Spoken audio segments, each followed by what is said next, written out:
তুমি একজন ধনী ব্যক্তির একমাত্র ছেলে, তুমি যা চাও হাতে পেয়ে যাও। হ্যাঁ, আমি একজন ধনী ব্যক্তির ছেলে, আমার বাবার কোম্পানি আছে। আমি সেরা হাল্ক।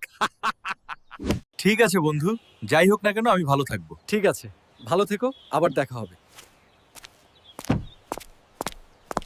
হাল্ক, আমার শরীর ভালো নেই, তুমি কাল থেকে অফিসে যাবে। ঠিক আছে বাবা, তুমি বিশ্রাম নাও, তোমাকে কোথাও যেতে হবে না। বাবা ভালো নেই, আজ থেকে কোম্পানির দায়িত্ব আমার।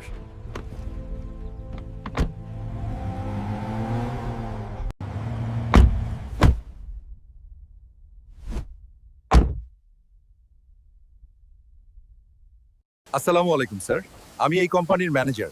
আপনার সাথে দেখা করে ভালো লাগলো, চলুন সামনে যাওয়া যাক। আগামীকাল থেকে আপনার কোম্পানিতে আসার দরকার নেই। স্যার, আমি ভুল করেছি, অনুগ্রহ করে আমাকে ক্ষমা করুন। আফজাল সাহেব, এই ছেলেটাকে কোম্পানি থেকে বের করে দিন, ও ওয়ার্কার্সদের সাথে ডিল করতে জানে না। ঠিক আছে স্যার, আমি ওকে বের করে দিচ্ছি। আমি খারাপ শরীর নিয়ে এসেছিলাম, আমি ভেবেছিলাম আমি শুধু আমার বাবার টাকা খরচ করব, কিন্তু আমি ভুল ছিলাম। এটা সব আপনার আশীর্বাদ বাবা।